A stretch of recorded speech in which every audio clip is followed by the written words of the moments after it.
Ant-Man and the Wasp: Quantumania review.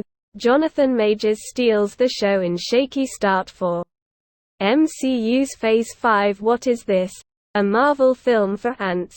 When it comes to the Ant-Man series of films, it's hard to not get caught up in what the movies aren't as much as what they are.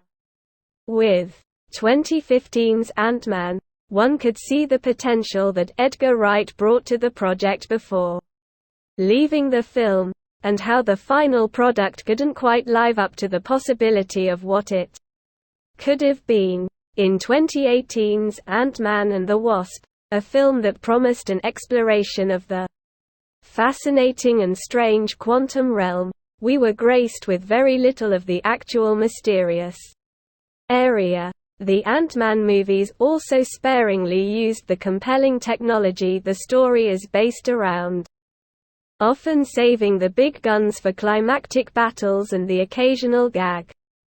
Hell, even Scott Lang's Paul Rudd favorite moments as a hero rarely center on events from his own movies, as he's more likely to talk about fighting alongside Captain America in Civil War or when he helped take down Thanos than anything that has happened in Peyton Reed's series of films.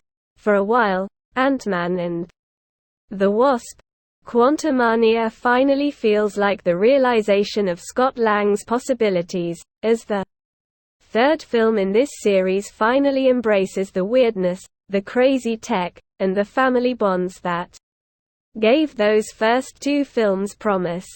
Quantumania becomes one part Fantastic Voyage, one part the Nowhere segments from Guardians of the Galaxy, an interesting blend that immediately makes this stand out from Ant-Man and Wasp's Evangeline Lilly previous adventures. But Ant-Man and the Wasp: Quantumania isn't just the third standalone film for Scott Lang and Hope Van Dyne, it's also the beginning of the Marvel Cinematic Universe's Phase 5, as well as the true introduction of Jonathan Majors' Kang the Conqueror, a villain being set up as the next Thanos going forward, which means that while with some focus, Quantumania could have finally given us the full possibility of what an Ant-Man and Wasp movie can be. Instead, Reed's third Ant-Man film has too much to set up to just be that. Related: Ant-Man and the Wasp: Quantumania, Paul Rudd. Jonathan Majors and cast talk Phase 5 and Kang the Conqueror. In fact, we see Kang before we ever get to Scott Lang, as Quantumania starts within the quantum realm, as we learn that while she was stuck in this subatomic universe for 30 years, Janet Van Dyne, Michelle Pfeiffer, also had a run-in with the man we will come to know as Kang. Before Scott and Hope even have a chance to show up, Kang has already made claim to this film. But back in the normal universe in the present day, Scott is a star, constantly noticed on the street, getting free coffee, even though the barista believes he's Spider-Man, and now, he's a published author with his book, Look Out for the Little Guy. Scott's daughter Cassie, now played by Kathryn Newton, proving that the apple doesn't fall far from the tree, was recently held in jail for helping the little guy, and has been working with Hank Pym, Michael Douglas, and Hope on a way to explore the quantum realm without ever having to go back in. Cassie shows off her invention to the whole family, and Janet immediately makes them turn the device off, as it sends a signal to their location. But before they can stop sending out this signal, Scott, Hope, Hank, Janet, and Cassie are all sucked into the quantum realm, as they meet other creatures that inhabit this world as they try to once again escape.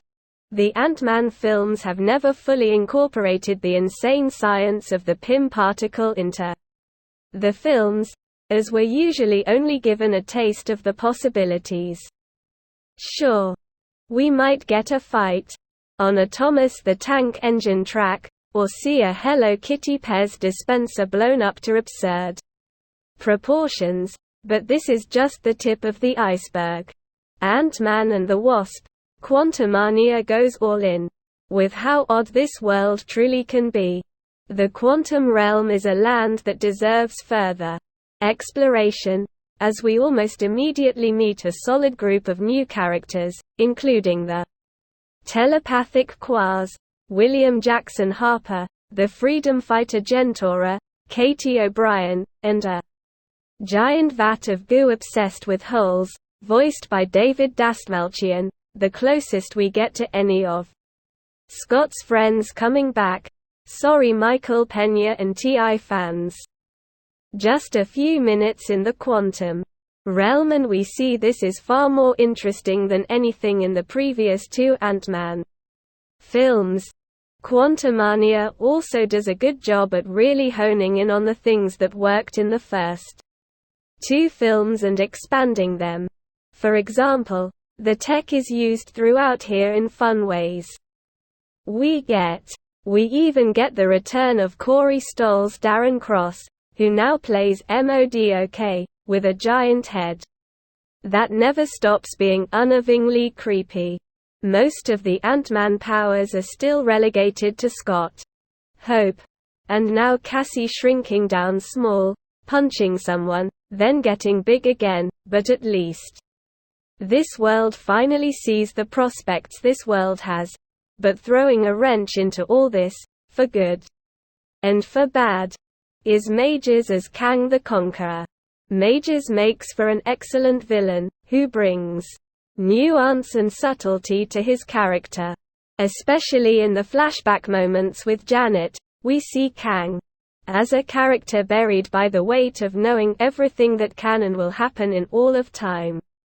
And in every multiverse, he believes his actions to be good because he knows how everything will shake out, yet the timelines have been wrecked by his knowledge. Majors makes this character likable in the beginning, but also never hides the menace and terror that he can cause at any moment. As we learned from Loki, there are many Kangs in the world, and this will certainly in the future lead to plenty of opportunities for Majors to play with the broadness, the minutiae, and the layers of these characters. More than anything, Quantumania is a great introduction to what Majors will be doing with this character. That being said, that is the primary function of Quantumania, introducing the next big bad guy for the next few phases of the MCU's master plan. Even though this story gets started with the cool tech and family dynamics being handled in a way that is more impactful than in any previous films, the film quickly becomes the Kang show. And that's not entirely a bad thing, since Majors is absolutely the best part of this film, but it feels like a major character's introduction glomming onto the first Scott Lang story that actually knows what it should be doing. Seeing a lot more of over the next few years, and it's truly exciting to see what he'll do with this character going forward. Which is a shame, because all the pieces are there for a solid Scott Lang, Hope Van Dyne, Pym family adventure, and with these actors doing some of their best work in the MCU, but that story gets overtaken.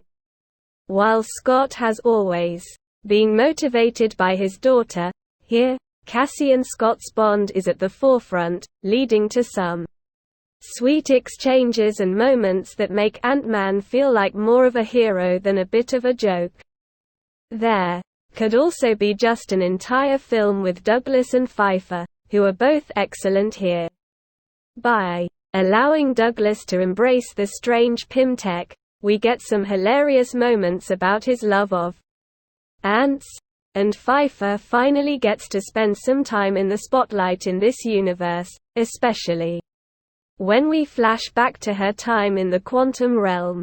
Newton is also a fine addition to this superhero family, making yet another great new character in the MCU that could easily follow in the footsteps of one of our original heroes.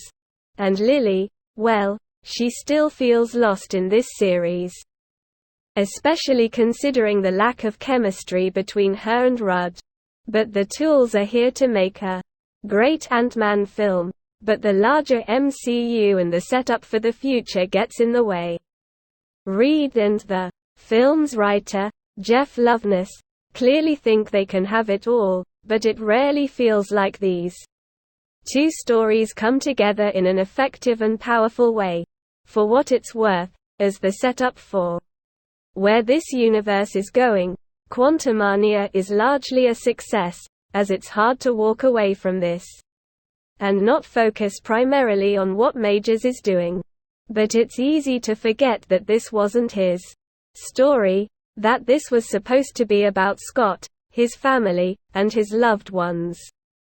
There's a fascinating world to explore here, and Ant-Man finally gets close to the full realization of the potential of his character and this concept, but it all, unfortunately, gets overtaken by the Conqueror.